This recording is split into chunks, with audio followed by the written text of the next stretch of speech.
Taib, di malam hari ini kita akan membahas masih tentang madzhabul arba, imam-imam yang empat, pencetus madhab. Kita masuk pada kisah Imam Malik Ibn Anas radhiyallahu anhu. Ma'asyiral muslimin yang dimuliakan Allah Subhanahu wa taala, cerita tentang Imam Malik, kunyah beliau adalah Abu Abdillah. Kunyah beliau Abu Abdillah. Dan yang memiliki kunyah Abu Abdillah ini bukan Imam Malik saja. Imam Ahmad pun kunyahnya Abu Abdillah. Artinya kunyah Abu Abdillah ini sangat familiar. Banyak para ulama yang mengkunyah dirinya dengan Abdullah, karena memang itu nama terbaik yang disabdakan Nabi SAW, khairul asma Abdullah wa Abdurrahman. Sebaik-baik nama adalah Abdullah dan juga Abdurrahman. Dan Malik sendiri adalah nama dari nama-nama malaikat. Ada namanya malaikat Malik, sebagaimana disebutkan dalam Al-Quran, wa nadaw ya Malik liyaqdiya alaina rabbuk.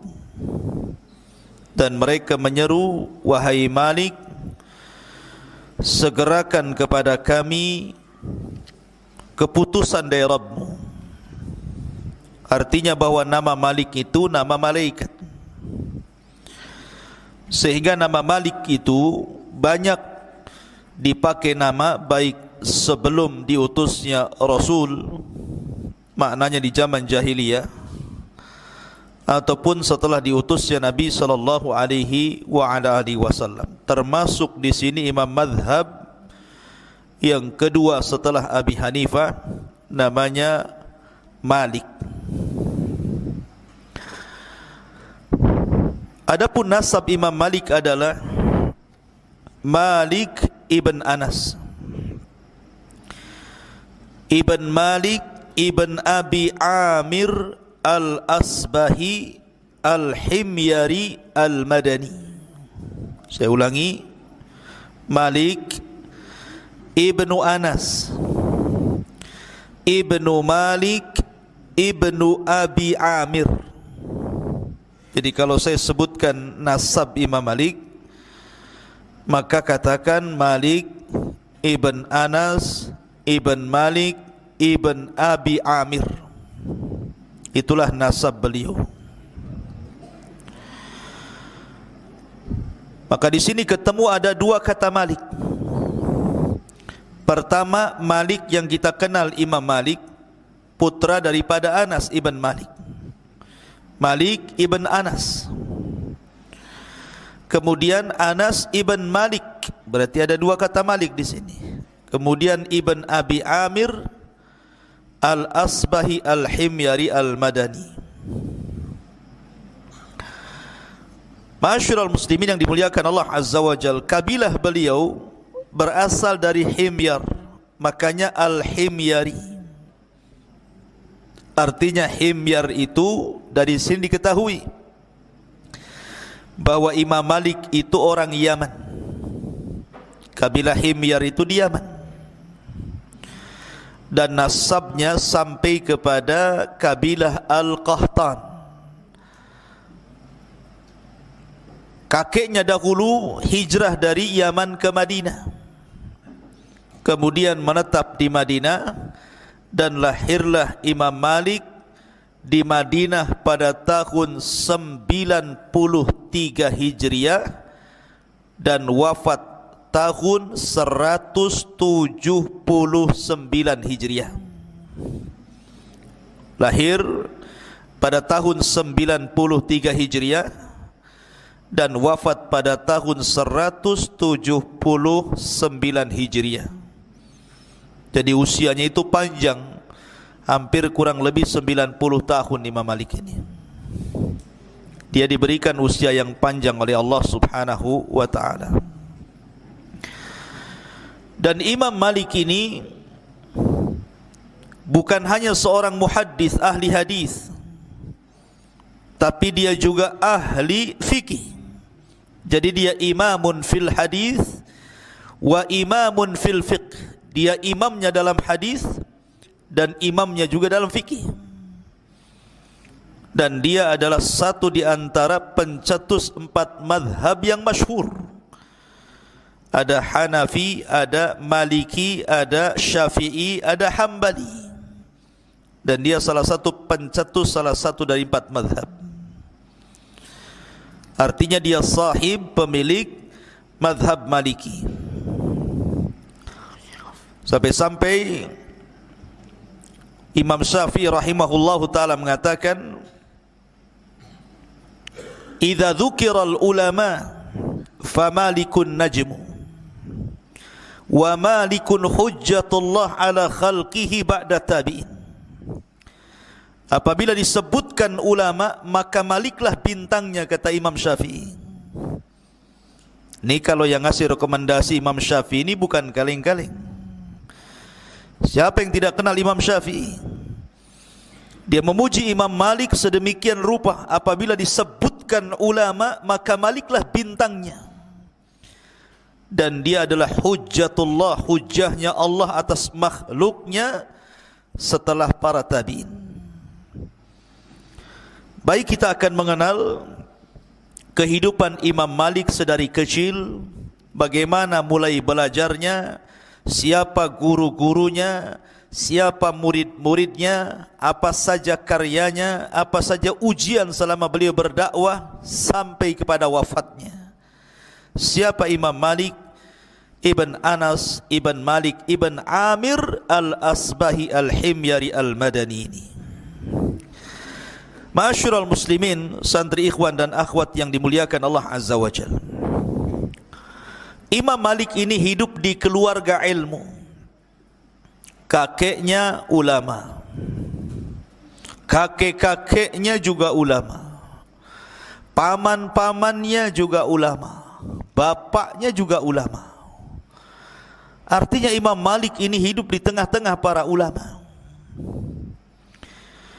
Dan Imam Malik ini termasuk ulama yang hidup di zaman tabi'in. Artinya masuk pada generasi ketiga.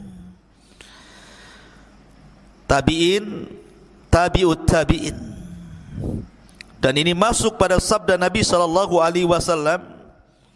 khairun nasi qarni, thumma alladhina yalunahum, thumma alladhina yalunahum.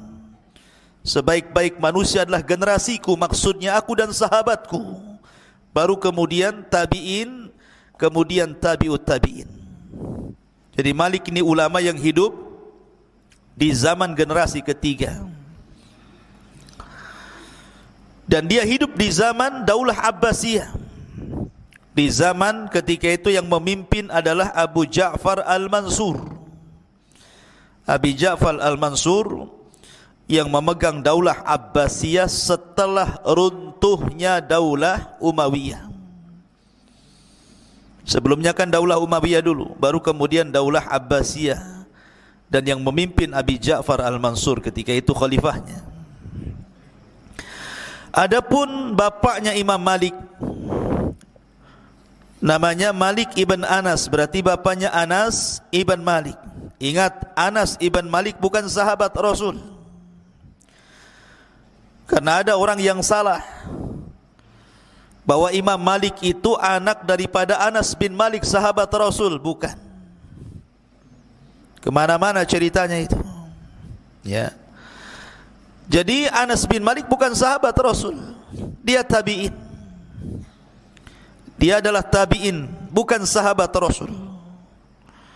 Akan tetapi lahirnya Imam Malik itu bertepatan dengan wafatnya seorang sahabat, Anas ibn Malik. Jadi hari lahirnya Imam Malik tahun 93 Hijriah itu bertepatan dengan wafatnya sahabat Anas ibn Malik radhiyallahu an. Seolah-olah Allah subhanahu wa ta'ala mewafatkan Anas ibn Malik dan menggantikan dengan Malik ibn Anas. Tapi bukan Anas bin Malik bapa dari Malik bin Anas. Lain Anas bin Malik, lain Malik bin Anas. Harus dipahami di sini. Ya. Jadi Anas bin Malik, ayahanda Malik ini seorang ayah, seorang alim yang betul-betul mengarahkan anaknya kepada ilmu.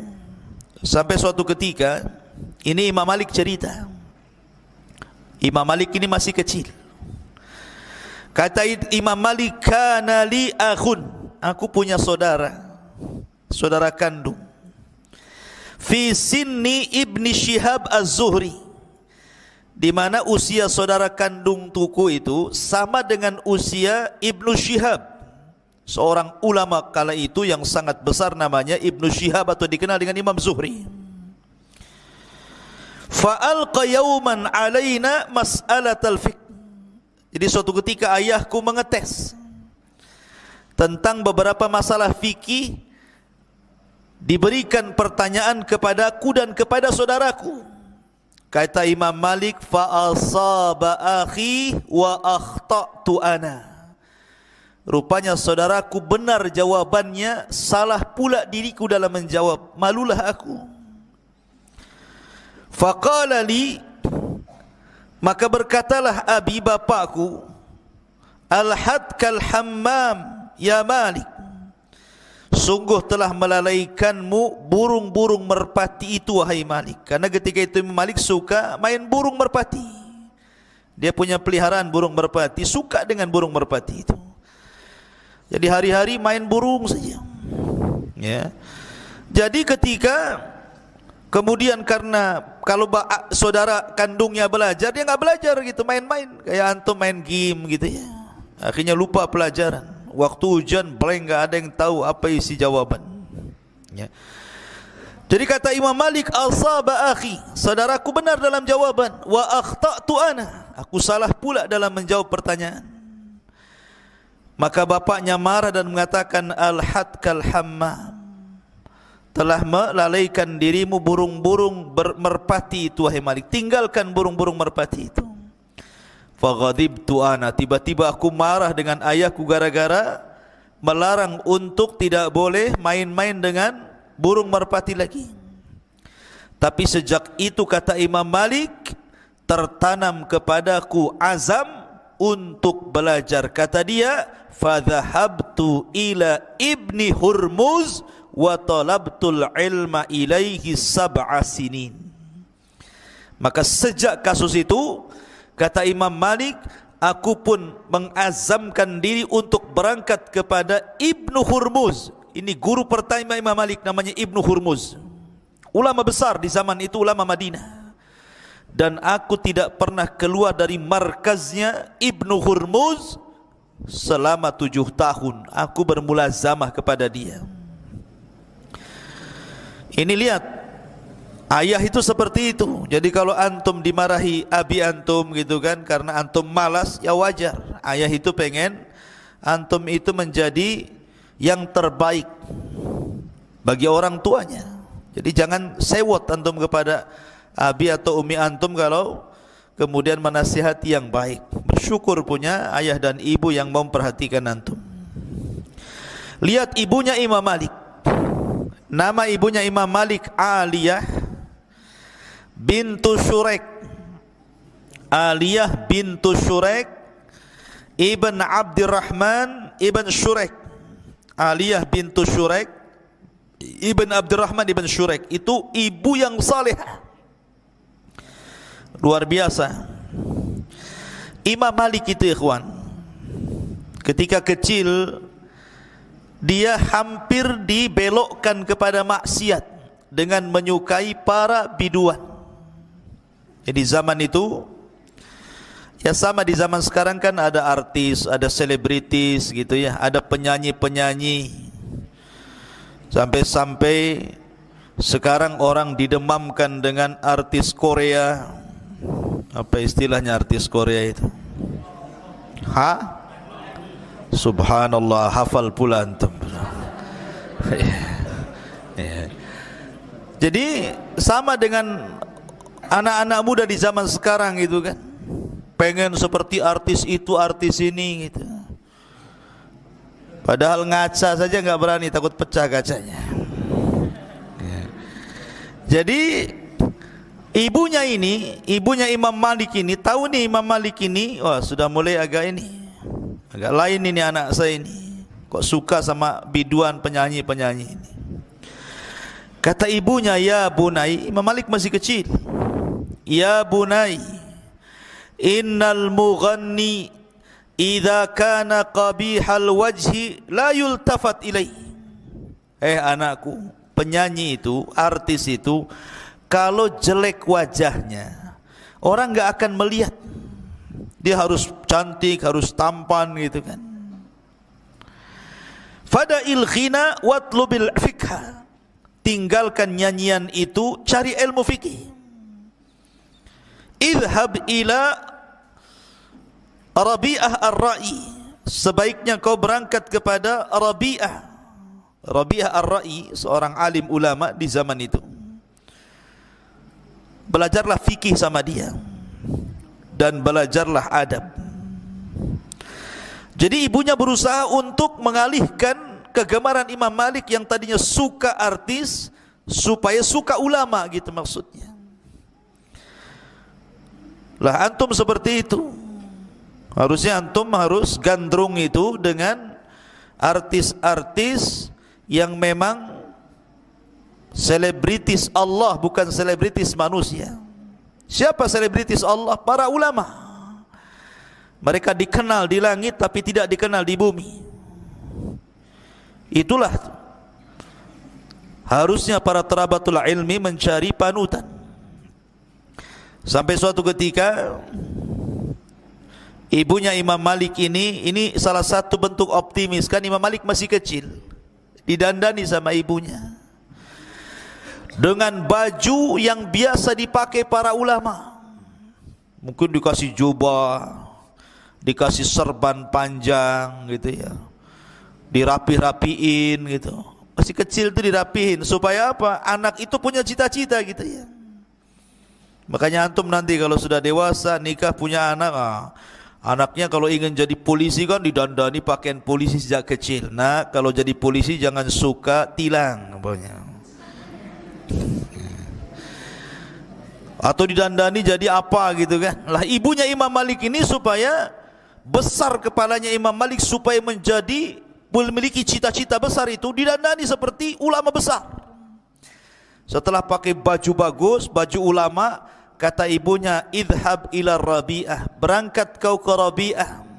Ini yang paling bagus nih, kata-kata ibunya, fata'allam min adabihi qabla ilmihi, pelajari adabnya nak sebelum ilmunya.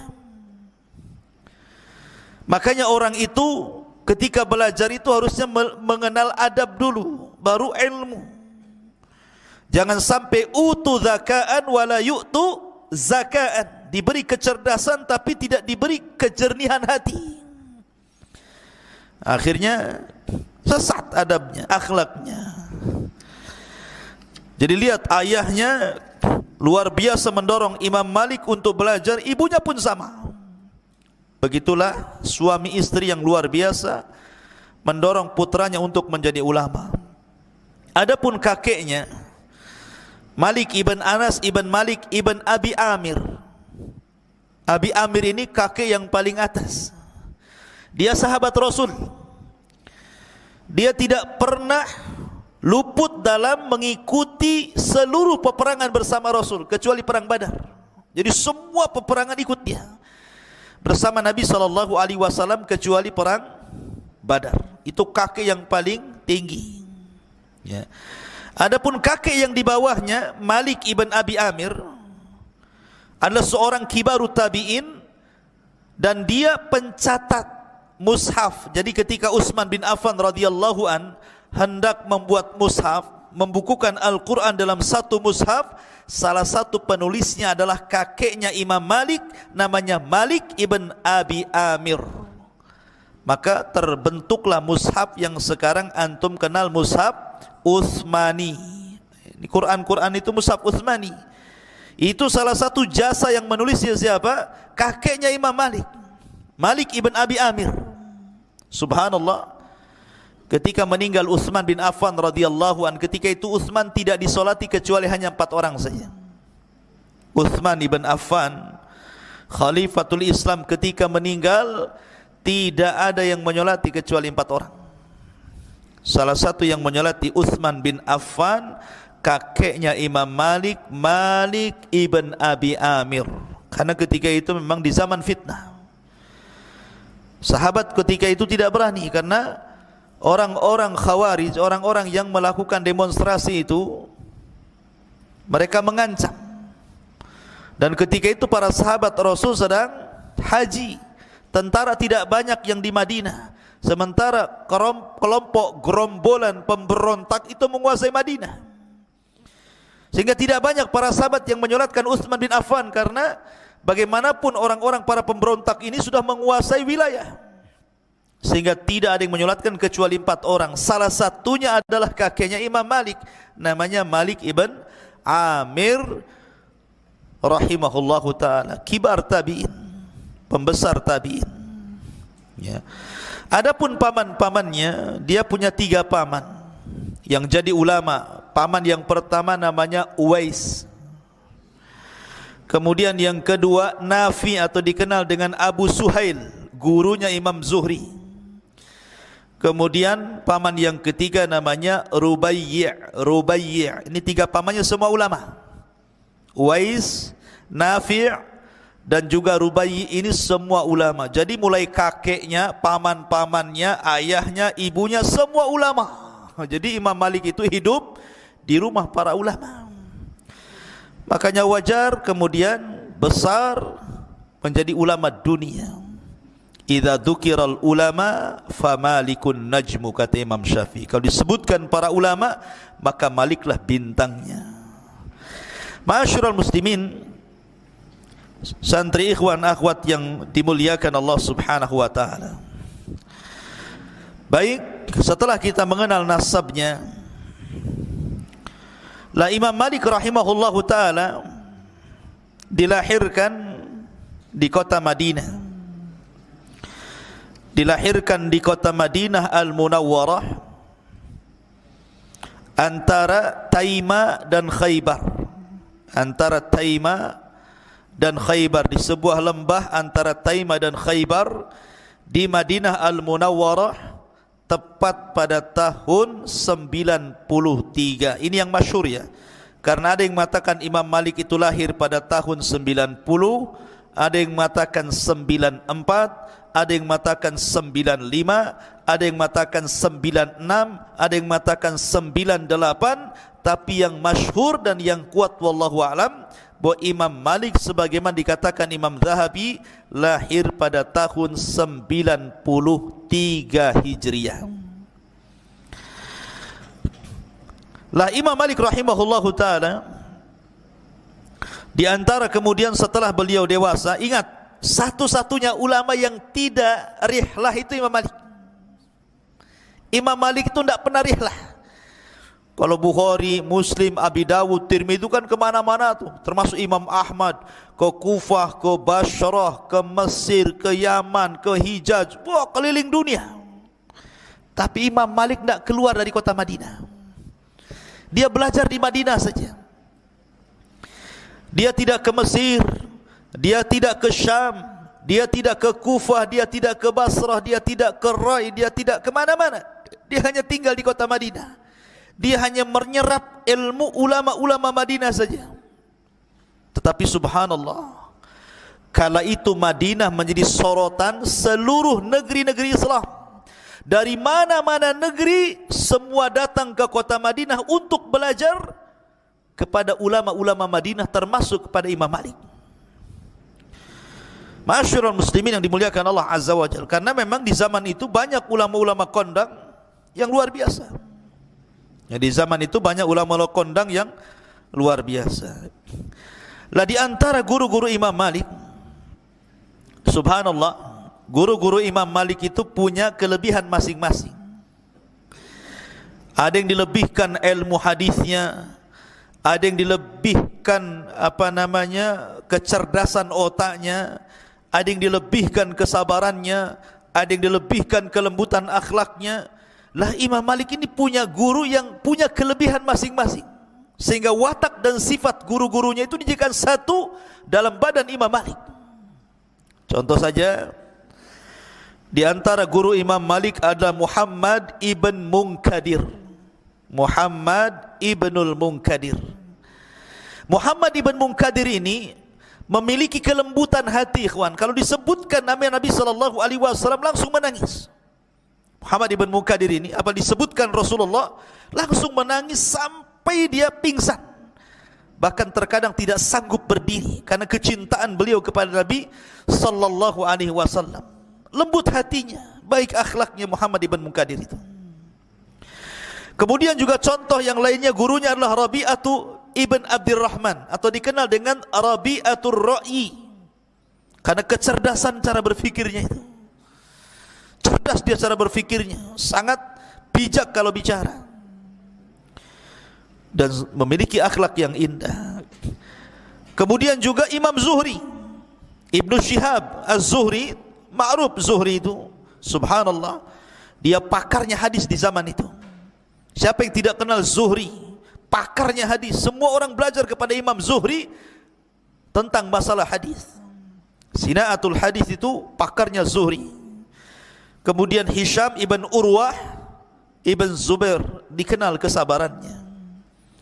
Jadi masing-masing ulama, masing guru-guru Imam Malik itu dilebihkan luar biasa. Sehingga wajar kalau seandainya akhlak Imam Malik luar biasa, karena gurunya juga akhlaknya masing-masing. Kemudian juga di antara gurunya yang sangat mempengaruhi adalah Nafi'. Nafi' maula ibni Umar. Nafi' maula ibni Umar. Sampai-sampai Imam Bukhari di dalam Sahih Bukhari apabila mencantumkan riwayat dari Anas an Nafi' an ibni Umar an Rasulillah, dari Anas dari Imam Malik, dari Nafi', dari Ibnu Umar, dari Nabi SAW, kata Imam Bukhari, inilah hadhihi silsilatul zahab. Hadhihi silsilatul zahab. Inilah silsilah emas dalam sanad. Silsilah emas itu artinya silsilah kebanggaan Imam Bukhari kalau sudah menyebutkan hadis ini diriwayatkan dari Imam Malik, Imam Malik mendengar dari Nafi', Nafi' mendengar dari Ibnu Umar, Ibnu Umar mendengar dari Nabi SAW. Ini silsilatul zahab, silsilah emas namanya. Udah jelas sahih hadisnya. Ya. Jadi kebanggaan Imam Bukhari dalam sahihnya itu. Dan satu-satunya kitab yang dikarang Imam Malik, kitab Muwatta itu, di dalam kitab Imam Malik Al-Muwatta itu bukan hanya sulasiyat. Kalau di dalam kitab Musnad Imam Ahmad kan sulasiyat ya. Ada beberapa hadis itu yang antara perawi dengan Nabi SAW 3 orang. Tetapi Imam Malik ini sunaiyat, antara Imam Malik dengan Rasul cuma 2 orang saja perantaranya. Nafi', Ibnu Umar, Rasulullah, kan itu ya. Malik mendengar dari Nafi', Nafi' mendengar dari Ibnu Umar, Ibnu Umar dari Rasulullah. Berarti perantara antara Imam Malik dengan Rasul 2 orang saja. Dan itu sanad ulu yang dibanggakan para ulama. Dan itu hanya ada dalam kitab Muwatta, Sunaiyat namanya. Kalau di bawahnya Muwatta itu rata-rata sulasiyat, antara dia dengan Rasul 3 orang. Artinya bahwa Imam Malik memiliki sanad yang ulu, yang tinggi, karena antara dia dengan Rasul cuma dua orang saja. Terkadang mengambil dari Salim putra Ibnu Umar dari Rasul SAW, terkadang mengambil dari Nafi dari Ibnu Umar dari Nabi SAW. Ma'asyiral muslimin, ikhwan akhwat yang dimuliakan Allah Azza wa Jalla. Adapun murid-muridnya memang ajib Imam Malik ini.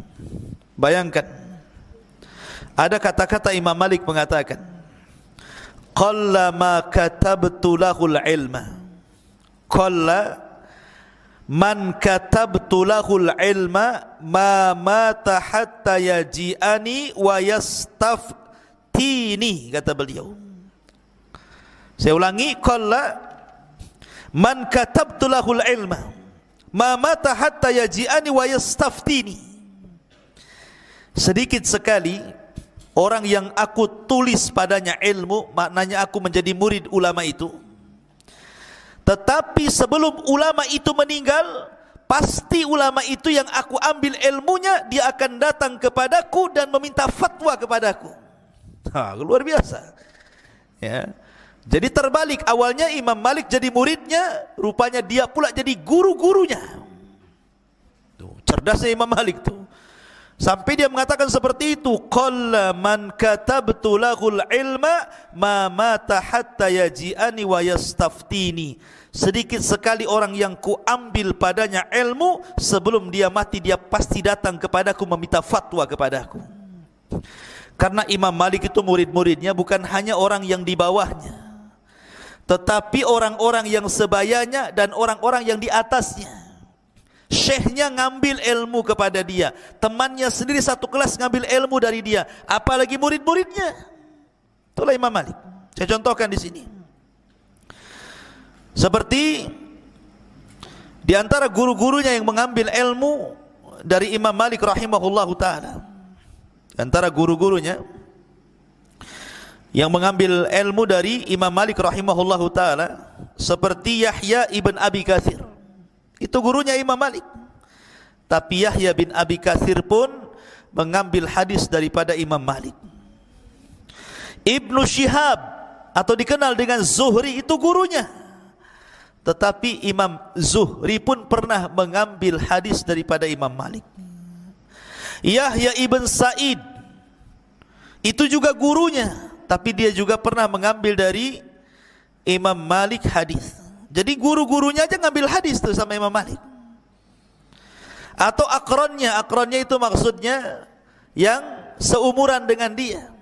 Teman-temannya seperti Abu Hanifah ngambil hadis daripada Imam Malik.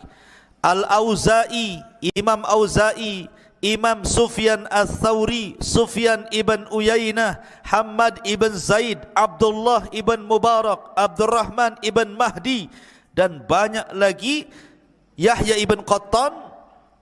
Mereka mengambil hadis daripada Imam Malik, padahal itu ulama-ulama seletingnya. Apalagi yang muridnya seperti Imam Syafi'i sudah jelas ya. Imam Syafi'i dari kecil sudah hafal kitabnya Imam Muwatta gitu ya. Bagaimana sudah saya jelaskan biografi Imam Syafi'i. Dan itu kehebatan Imam Malik, lo bayangkan. Setiap yang diambil ilmunya Imam Malik, belakangan orang itu datang kepada Imam Malik mengambil ilmu balik gitu. Itulah kehebatan Imam Malik ibn Anas rahimahullahu ta'ala. Masyurul muslimin yang dimuliakan Allah Azza wa Jalla. Akan tetapi ikhwan, setiap ulama itu punya ujian masing-masing. Imam Ahmad diuji sedemikian rupa sampai dipenjara bolak-balik, 3 kurun kekuasaan dari Khalifah Ma'mun, Mu'tasim sampai Wathik. Imam Syafi'i hampir-hampir dipenggal kepalanya karena dituduh tasyayyu. Dia orang Syiah. Rupanya Imam Malik juga kasusnya kurang lebih.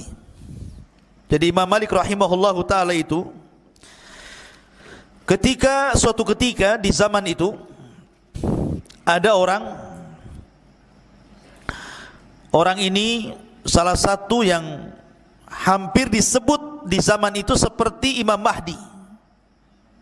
Jadi orang ini disangka Al-Mahdil Muntadhar, Imam Mahdi yang ditunggu-tunggu, karena namanya persis dari keluarga Rasul, namanya Muhammad ibn Abdullah ibn Hasan yang digelar An-Nafsuz Zakiyah.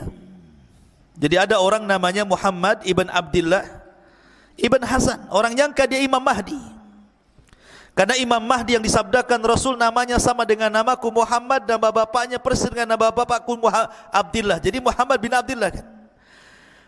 Lah, Muhammad ibn Abdullah ibn Hasan ini membawa pasukan, mengompori manusia untuk melakukan pemberontakan kepada khalifah. Ketika itu khalifah yang berkuasa adalah Abu Ja'far al-Mansur. Jadi ingin diberontak. ingin menurunkan kekhilafahan Abi Ja'far Al-Mansur. Oleh siapa? Oleh Muhammad ibn Abdillah Al-Hasani ini. Lah, ketika itu, ketika rame-ramenya orang-orang mau melakukan pemberontakan kepada Abu Ja'far Al-Mansur yang dipimpin oleh Muhammad ibn Abdillah ini, bertepatan dengan peristiwa itu, Imam Malik memberikan fatwa, yang fatwanya dikait-kaitkan dengan ketidaksahnya kekhilafahan Abi Ja'far Al-Mansur. Jadi Imam Malik ketika itu datang orang meminta fatwa. Ada yang mengatakan fatwanya itu tentang masalah bahwa Imam Malik mendahulukan Uthman daripada Ali. Ada yang mengatakan Imam Malik mengharamkan nikah mut'ah. Ada yang mengatakan, dan ini yang masyhur, jadi Imam Malik itu ditanya tentang hukum talak yang dipaksa, talak mukroh. Jadi mamanya ada seorang suami sama keluarga istrinya disuruh untuk menceraikan anaknya. Kau ceraikan anak saya, kalau enggak aku tembak kepalamu.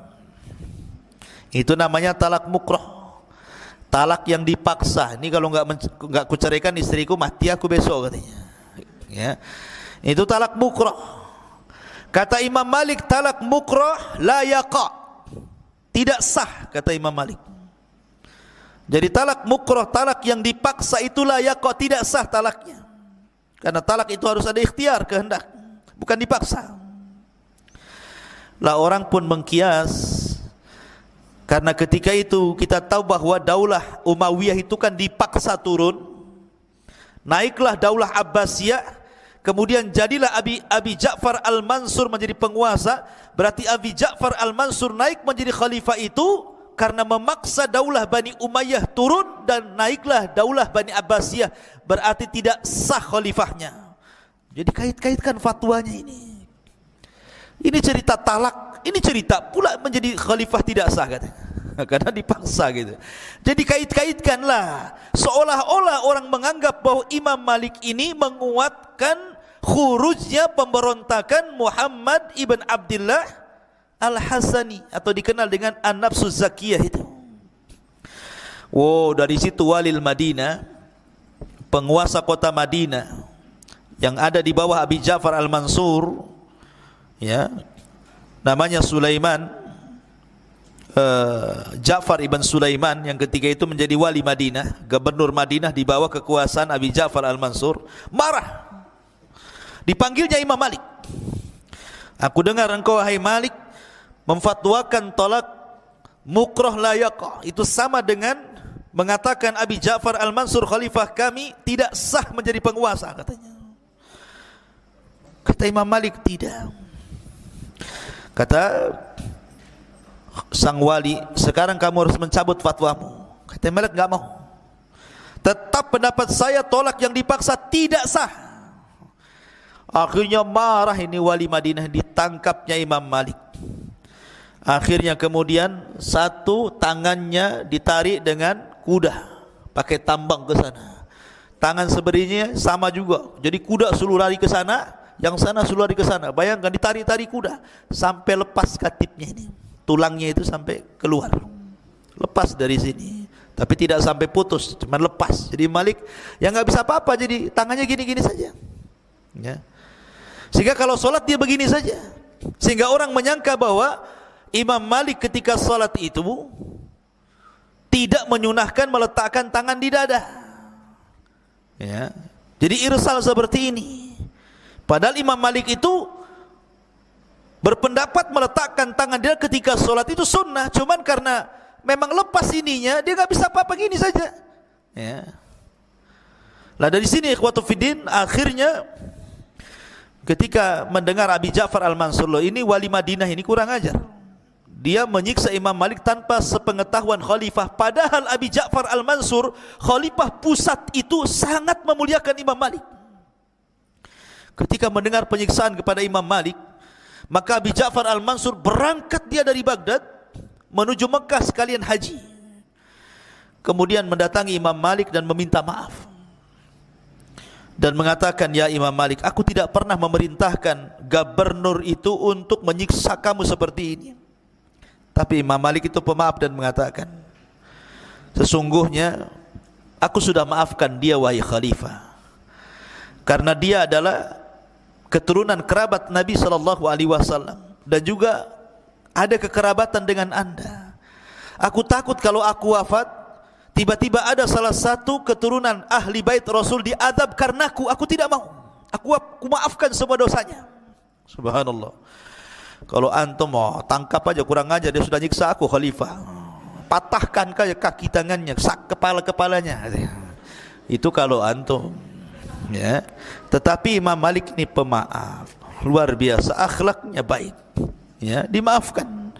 Kesalahan daripada Sulaiman ataupun Ja'far ibn Sulaiman dimaafkan oleh Imam Malik rahimahullah ta'ala. Itu lihat bagaimana mihnah ujian Imam Malik, ya.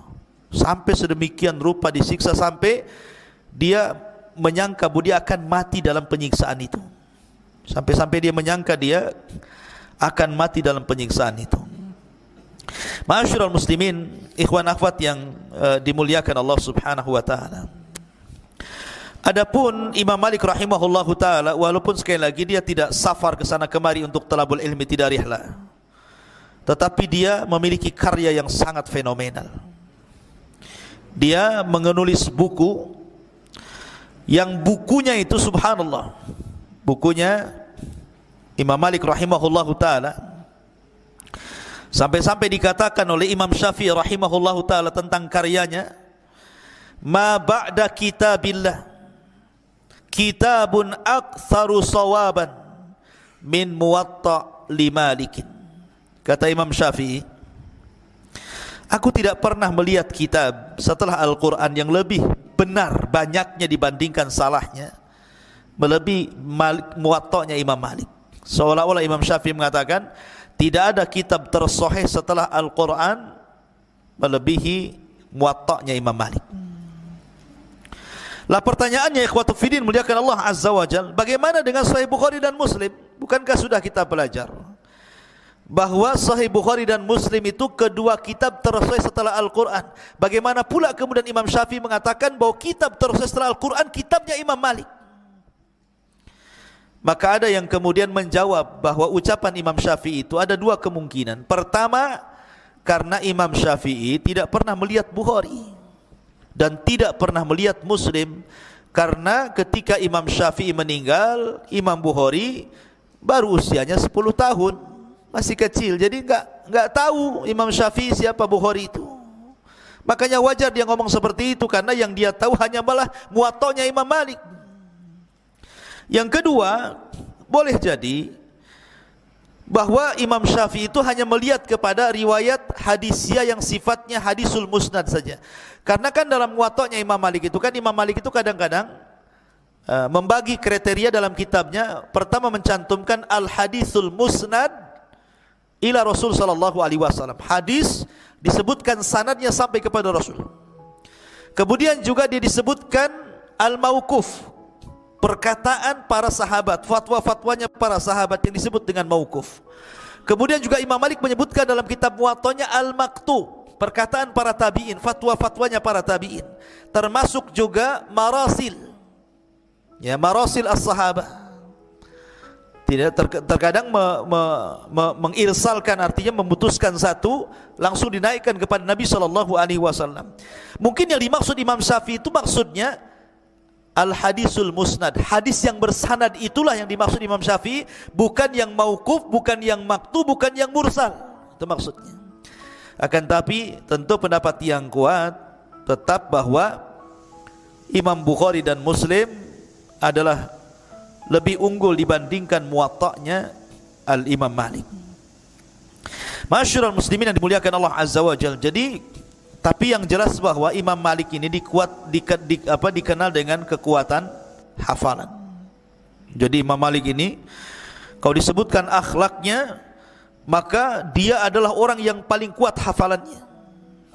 Sampai-sampai ikhwan, suatu ketika Rabi'ah Ar-Ra'i ini, padahal itu gurunya Imam Malik juga, Rabi'ah Ar-Ra'i ini Imam Malik dan Rabi' ar-Ra'i ini datang ke majlisnya Ibnu Syihab Az-Zuhri.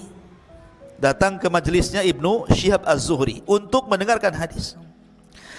Maka ketika itu Imam Zuhri membacakan 40 hadis Nabi SAW lebih dengan sanadnya sampai kepada Nabi SAW. Kemudian setelah itu mereka pun pulang. Keesokan harinya mereka datang lagi. Kata Imam Zuhri, perlihatkan catatan kalian akan pelajaran yang kemarin yang kusampaikan kepada kalian. Ketika itu tidak ada yang bawa catatan, termasuk Imam Malik. Tapi Rabi' ar-Ra'i mengatakan, ya Imam, sesungguhnya ada yang bisa mengulangi pelajaranmu persis seperti yang kau sampaikan kepada kami, tanpa menambah, tanpa mengurang. Kaget Zuhri, maksudnya gimana? Ini Imam Malik katanya Rabi' ar-Ra'i. Kata Zuhri, betul. Coba kau sebutkan pelajaranku kemarin. Maka Imam Malik kemudian dengan hafalannya menyebutkan satu persatu riwayat yang disampaikan Zuhri, 40 riwayat lebih, tanpa berkurang satu kalimat dan tanpa menambah satu kalimat. Katanya Zuhri, aku sangka tidak ada orang yang lebih hafal dariku. Rupanya ada pula. Maksudnya kamu, wahai Malik. Dipuji sama gurunya Al-Imam Ibnu Syihab Yahya Az-Zuhri rahimahullahu ta'ala. Masyaallah muslimin yang dimuliakan, dan juga firasatnya luar biasa Imam Malik ini. Kan gini ya, Imam Syafi'i itu kan masih kecil, Imam Syafi'i itu belajar kepada Imam Malik. Tapi Imam Malik punya firasat nih, ini Imam Syafi'i ini bukan orang biasa nih, pasti dia akan menjadi orang besar. Makanya kata Imam Malik kepada Imam Syafi'i rahimahullahu ta'ala, dan mengatakan, ya Syafi'i, ya Muhammad, maksudnya Muhammad ibn Idris Asy-Syafi'i, ya Muhammad, ittaqillah wajnibil ma'asi, fa innahu sayakunu laka sya'nun minasya'ni. Wahai Muhammad ibn Idris Syafi'i, bertakwalah kepada Allah, jauhi maksiat, sesungguhnya aku melihat dalam dirimu itu ada perkara besar. Maknanya kau akan jadi orang besar. Firasat kuat ya. Tapi bukan ramal, bukan kayak dukun ya. Memang firasatnya kuat, kecerdasannya. Dan Imam Malik itu punya haibah. Memang orangnya kalau lihat Imam Malik itu langsung terpukau gitu. Jadi ada orang-orang itu yang diberikan oleh Allah Azza wa Jalla haibah, karismatik yang luar biasa. Kalau memandang dia itu langsung takut kita ini, menghormat gitu. Lah Imam Malik itu begitu, kalau dipandang orang langsung hormat. Ya karena al jaza'u min jinsil amal. Balasan itu disesuaikan dengan amalannya, sebagaimana dia menghormati hadis Rasul. Jadi Imam Malik itu kalau membaca hadis atau menyampaikan hadis Nabi SAW, maka dia berwudu dulu. Setelah berwudu, dia pakai pakaian yang paling indah. Setelah dia pakai pakaian yang paling indah, dia ambil minyak wangi, dia semprot minyak wanginya. Kemudian dia baru berjalan ke majelis ilmu, kemudian menyampaikan hadis Rasul SAW. Tidak pernah dia menyampaikan kecuali dengan baju yang rapi, dan setelah berwudu kemudian bermunajat kepada Allah Subhanahu wa taala. Itulah Imam Malik Ibn Anas radhiyallahu an. Lah ketika Imam Malik rahimahullahu taala mengarang kitab Al-Muwatta li Imam Malik, dia mengatakan bahwa aku mendatangi sab'ina ulama. Jadi ketika dia sudah menulis kitab Muwatta itu ikhwan, maka dia mengatakan, aradtu hadzal kitab, aku berusaha menyodorkan kitab ini, maksudnya kumpulan kitab hadis yang dikarya Imam Malik, kepada sab'ina ulama'i ahlil Madinah, 70 ulama Madinah. Jadi saya punya karya, tolong cek. Salah satu ulama, oke, ulama dua, ulama tiga, sampai 70 ulama. Fawata'uni, artinya mereka menyepakati aku. Ketika itulah nama kitabnya disebut Muwatta. Kenapa disebut kitab Imam Malik Muwatta itu? Karena ketika Imam Malik menyodorkan kitabnya kepada 70 ulama, mereka menyepakati, dan kalimat sepakat dalam bahasa Arab itu artinya tawatu. Tawatu itu artinya kesepakatan. Fawata'uni, mereka sepakat tentang kitabku dan redha. Lah ketika itu kitabnya disebut Muwatta karena disepakati 70 ulama. Itu sebab kenapa kitabnya disebut Muwatta. Ya. Ma'asyiral muslimin yang dimuliakan Allah Azza wa Jalla, intinya bahwa kitabnya luar biasa sampai suatu ketika Khalifah Harun Ar-Rasyid rahimahullahu taala itu datang kepada siapa? Kepada Imam Malik. Harun Ar-Rasyid datang kepada Imam Malik. Jadi Imam Malik itu kan usianya panjang tuh, sampai ketika Abu Ja'far Al-Mansur meninggal, kemudian digantikan khalifah setelahnya sampai kepada Harun Ar-Rasyid. Harun Ar-Rasyid ini luar biasa, sangat menghormati Imam Malik. Dia datang ke kota Madinah dan mengatakan, "Ya Malik, ya Imam, bagaimana kalau kau bacakan kitab Muwatta itu kepada anak-anakku?"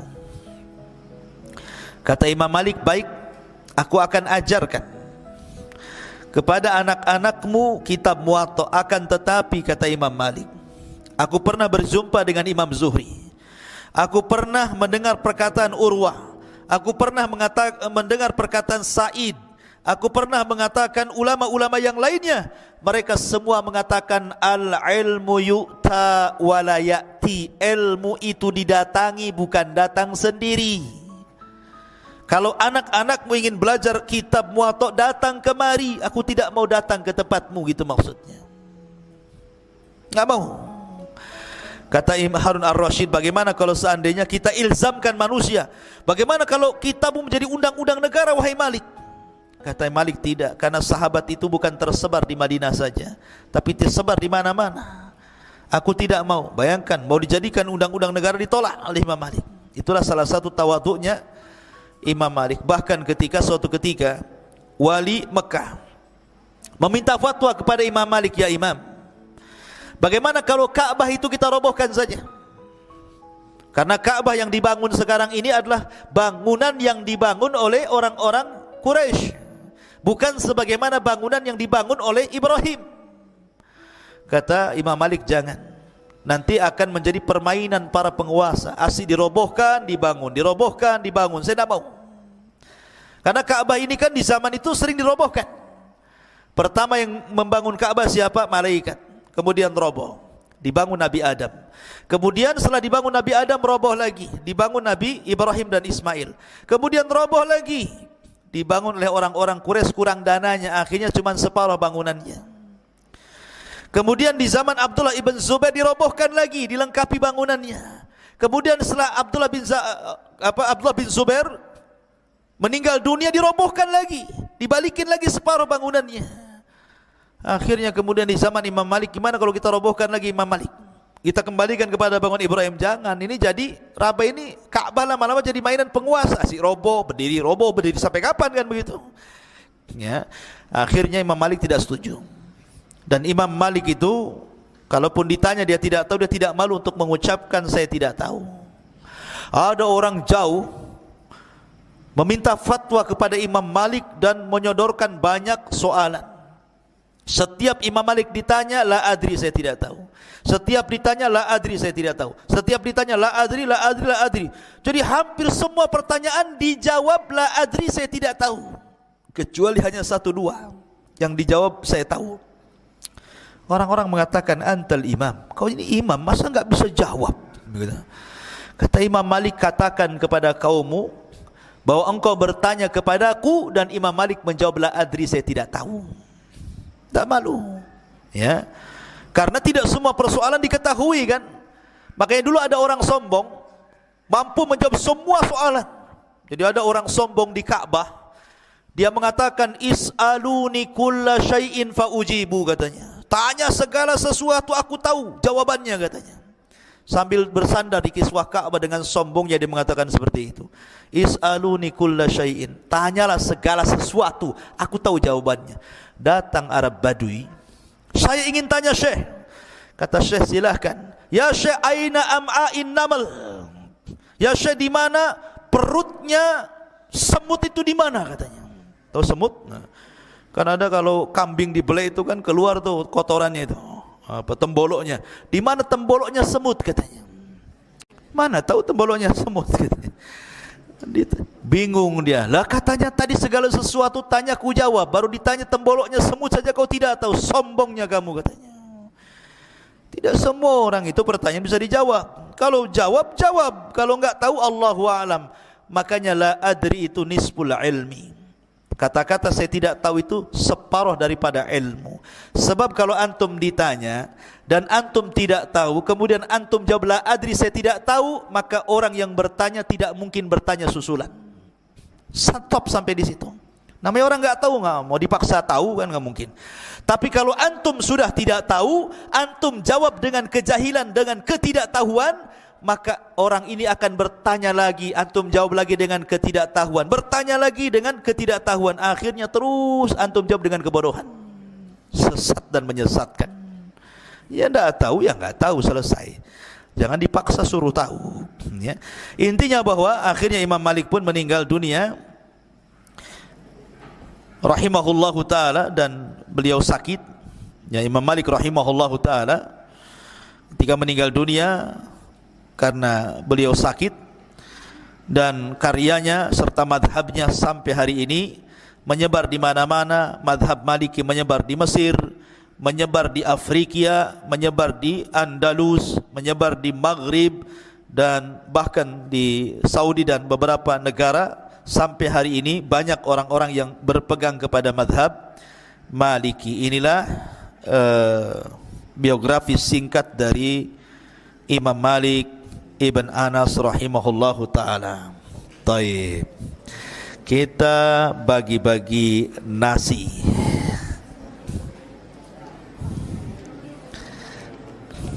Nasi kuning. Hadiahnya hari ini nasi kuning. Wah, Masya Allah, enak nih. Lauknya soun, tempe, sepotong timun, apa lagi, sama potongan telur. Enak. Pertanyaan pertama, ikhwan, yang sebelah kanan dulu. Yang sebelah kanan. Pertanyaan yang pertama, sebutkan nasabnya Imam Malik. Antum sahibun nazar. Sebut. Malik Ibn Anas Ibn Malik Ibn Abi Amir. Ahsan, Al-Himyari. Taib, jazakallahu khairan. Makan malam antum. Nasi kuning. Wayak. Sebelah sini. Antum enggak semangat suruh makan.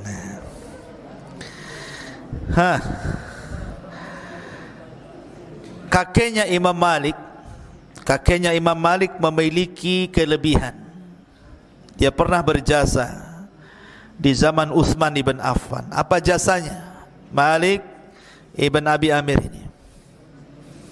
Enggak ada yang nyunjuk? Antum berdiri.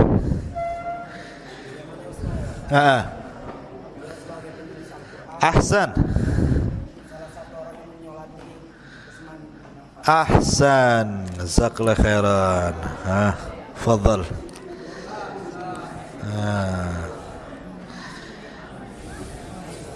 Kita seling-seling. Sandal jepit. Nomor 39. Kalau kebesaran antum potong jadi 2. Taib.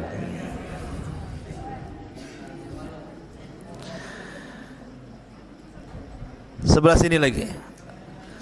Tanggal lahir dan wafatnya Imam Malik. Wah, kacau. Antum berdiri.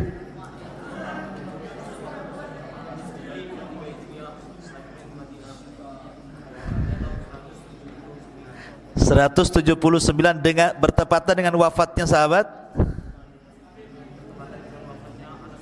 Ahsan, fadhal, dapat sendal antum. Fadhal, jangan dijual, dipakai. Sebelah sini.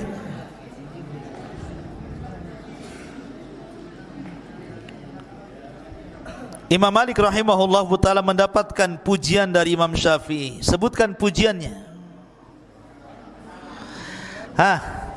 Berdiri.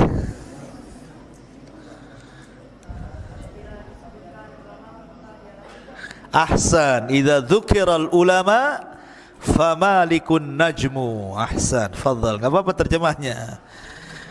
Pada meleng, ya kan. Sekarang akhwat, tenang, hadiah ramai banyak. Malam ini banyak hadiah.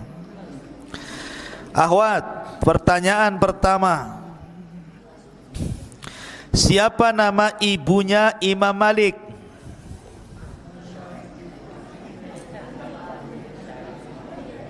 Diam, ikhwan.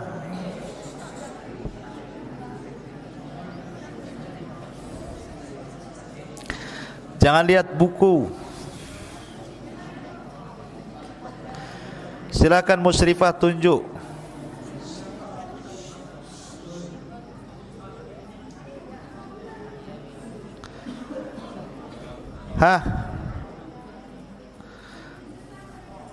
Siapa?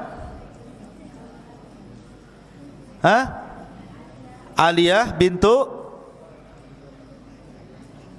Aliyah siapa Aliyah? Aliyah apa SMA? Aliyah bintu Syurek ibn Abdurrahman ibn Syurek. Alhamdulillah, anti dapat nasi kuning. Nasi kuning. Taib. Pertanyaan yang kedua. Penyebab Imam Malik belajar. Penyebab Imam Malik belajar. Apa penyebabnya dia ingin belajar kepada Ibnu Hurmuz itu sehingga menjadi ulama setelahnya, ulama dunia? Apa penyebabnya? Akhwat,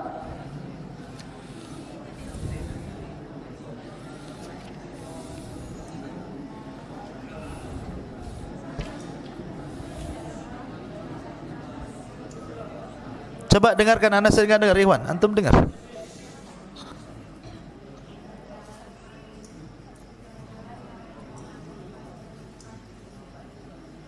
Ayo.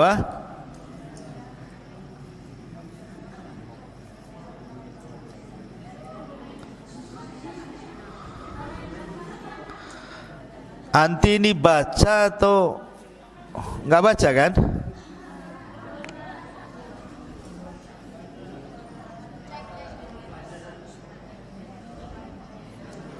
Kayak orang baca. Baca enggak tuh? Enggak. Ahsan. Saya yakin aja. Awas kalau baca ya. Pertanyaan yang ketiga. Satu lagi akhwat, baru ke ikhwan. Sebutkan guru Imam Malik 3 saja.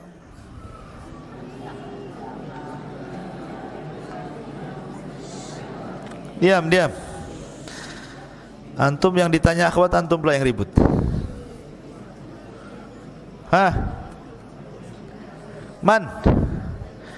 Man syuyukhu Imam Malik? Udhkur salasan. Udhkuri salasan. Ayo.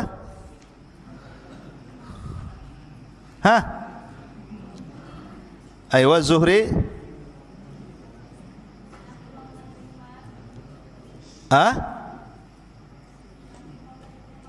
Ayo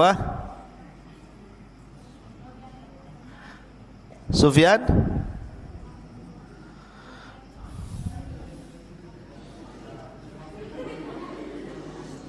Syekhnya bukan akrannya ya.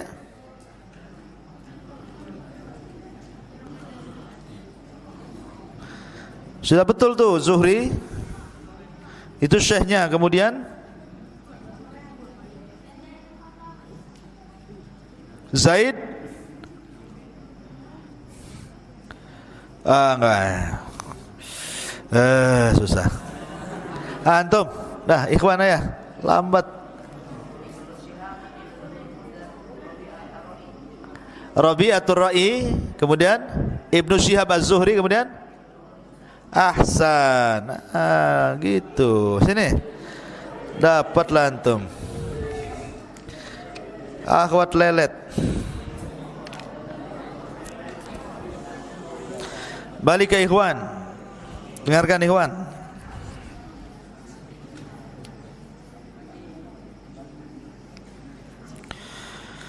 Di antara guru-gurunya Imam Malik itu memiliki beberapa kelebihan.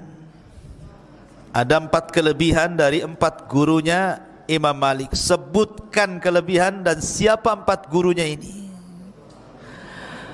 Wah, nggak ada yang ngacung. Antum mantap kali. 1, Alwai Muhammad Ibn Munkadir. Aywa.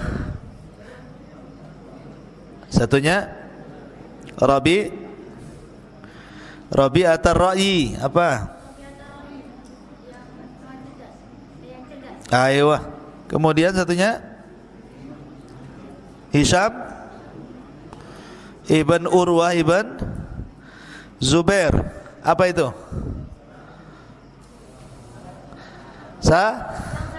Ayo, udah nggak apa-apa. Sini, aduh.